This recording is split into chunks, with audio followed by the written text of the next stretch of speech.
shan ay isugu nimi jaamacadana u sheegay in laba kelmadood ka dhahdo kelmadda koobaad waxa weeyaan magaaladan Sheekh ayaanu baaqa u diraynaa waxa weey dadkan magaalada Sheekh leeyahay waa saddex qaybood qaybtii wax ku baratay 60 sano u dambeeyay iskuulka imika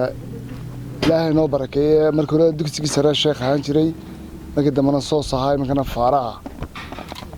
waxaan ognahay inaanay dhicin ama suurtagal noqonin oo Ilaahay subhanahu wa ta'ala aqoontii cilmiga ay ka barteen ubadkii halka wax ka bartay inaanay dhulkaba u dhicin inaan ku marka baxamaynato jaamacad marka baxo dugsiga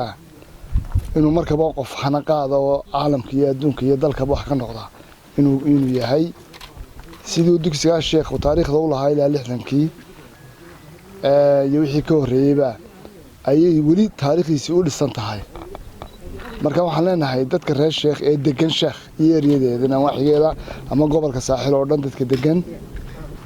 iyo dadkii wax ku bartay iyo inta qurba joogta ka noqotay gobolkan saaxil iyo degmadan Sheekh inta qurba joogta ka noqotay iyo dadka aqoonta dibadaha joogaba waxaan leenahay wixii aad barateen meeshii aad ka najaxdeen meeshii aad ka liibaanteen maantana aqoon hor laba loo wada marka waxaan doonaynaa in jaamacadda si hagar la'aan ah ay gacan weyn uga geystaan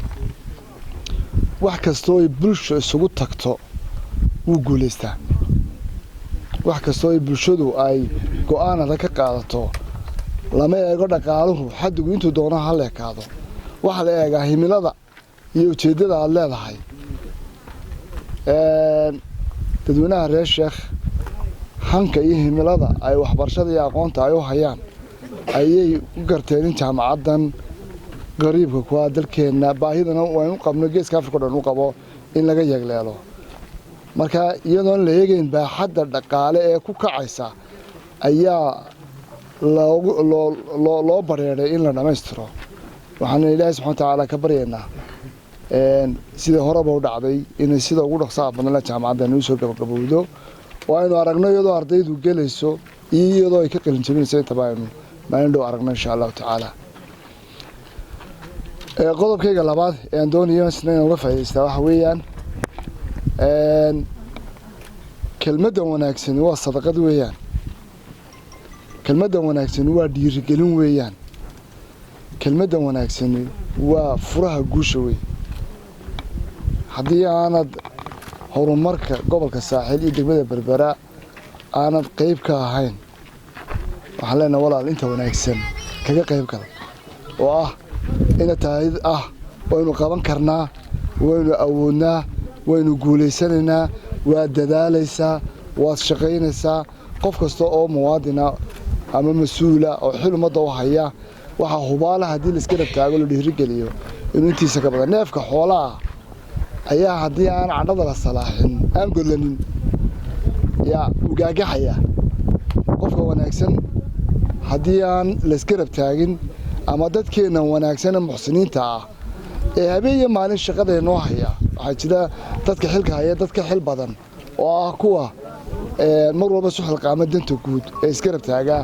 dadka wax qabanaya kula dhiirigeliya wax qabtaan inaynu ku ilaalino kelmadda wanaagsan intaas ayaan ku dardaarmayaa waxaan leeyahay waxay soo martay heer badan bay soo martay jaamacaddu waxaan Ilaahay subhanahu wa ta'ala uga baryaynaa kuwii ku deeqay dhulka ay jaamacaddu maanta leedahay in Ilaahay subhanahu wa ta'ala wixii ay ku bixiyay wax ka badan oo kala laaban oo maalin maanta adduunka waxba uma baahna uga baahi badan yahay in Ilaahay duka dul qaado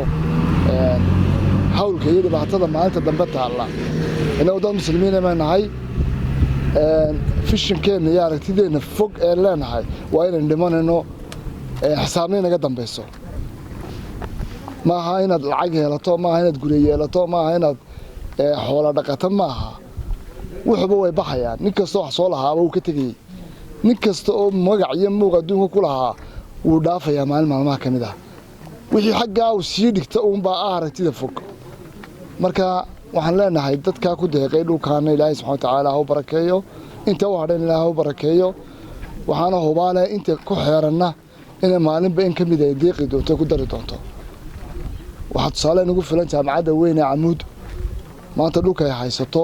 intaaba qof cid muwaadiniin baa bixinaya lahaa maantana beerteedaan ku daray maantana intaan ku daray baloorkan ku daray oo ugu deeqay gudoomiyaha gobolka maayirada degmada Berbere iyo Sheekh xildhibaanada golaha deegaanka gudida jaamacadda shirkadda dhisaysa saxaafadda marti sharafta kale ka soo qayb gashay dhammaantiin waxaan idinku salaamayaa salaanta islaamka assalaamu calaykum waraxmatullaahi wabarakaatuh salaan kadib runtii farxad bay noo tahay maanta inaanu kulamada noocana aanu ka soo qayb galno waxaan aad iyo aad ugu mahadnaqayaa marka ugu horeysa cid kastoo ka soo shaqaysay oo hal abuurkan iyo hindisahan cusub la timi oo goobtan u doortay inay goob hooyiga aqoonta maadaama inay degmadu jaamacad hore aanay lahayn in maanta halkan laga dhagax dhigo iyadoo barbilow laga bilaabi doono hindisaha cid kastoo la timi waan u mahadnaqayaa runtii sida loo wada soconno degmada Sheekh Somaliland waa hooyiga aqoonta meel waliba waxbay caan ku tahay degmadana waa degmo lagu yaqaano aqoon ilbaxnimo iyo horumar Somaliland waxaan u malaynayaa dadka maanta magaca iyo manfaca ay Somaliland ku naaloonayso ugu badan halkii ka soo baxeen ee aqoon ahaan inay tahay degmada Sheekh waxaan rajeynayaa biidmillaahi kariim inay noqon doonto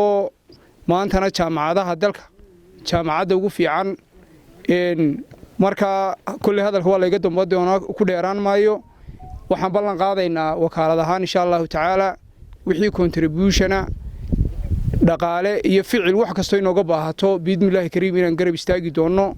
dadka ugu horeeya ee awood waxay noqoto contribution ka qayb qaatan inaan noqon doono aad iyo aad baan idinku mahad celinayaa dhammaantiin dadka deegaankana waxaan leeyahay horumarka waa la soo dhaweeyaa Sheekh waxay ku tahay caan